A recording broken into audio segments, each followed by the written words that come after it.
Assalamualaikum warahmatullahi wabarakatuh. Nama saya Devianti, NIM E 2018-2026. Di video kali ini saya akan sedikit menjelaskan mengenai inflasi dalam perspektif ekonomi konvensional dan Islam. Apa sih itu inflasi? Inflasi merupakan suatu kecenderungan naiknya harga secara umum dan terus-menerus pada waktu tertentu. Inflasi terdapat beberapa macam. Yang pertama, berdasarkan sifatnya. Pada berdasarkan sifatnya, inflasi dibagi menjadi 3: inflasi merayap, inflasi menengah, dan inflasi tinggi. Inflasi merayap presentasinya dari 1 sampai dengan 10% setahun.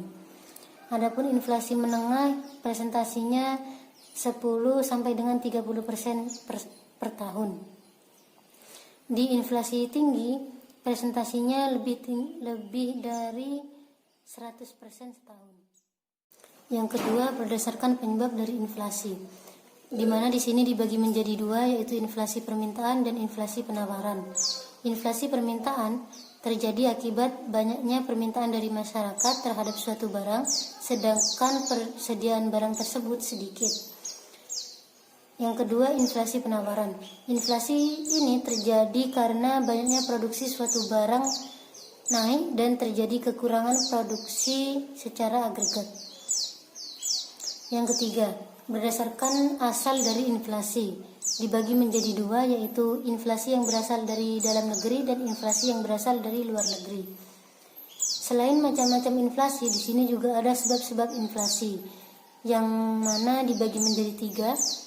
Yang pertama, inflasi permintaan, yang kedua inflasi penawaran, dan yang ketiga inflasi campuran. Pembagian inflasi menurut ekonomi Islam.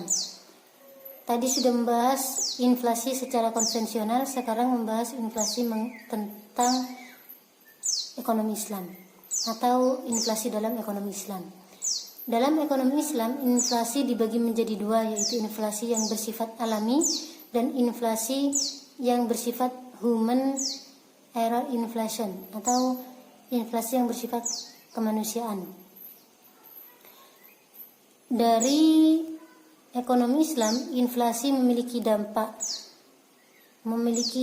yang pertama, yaitu menimbulkan gangguan terhadap fungsi uang, dan yang kedua, melemahkan semangat masyarakat untuk menabung, dan yang ketiga, meningkatkan kecenderungan belanja untuk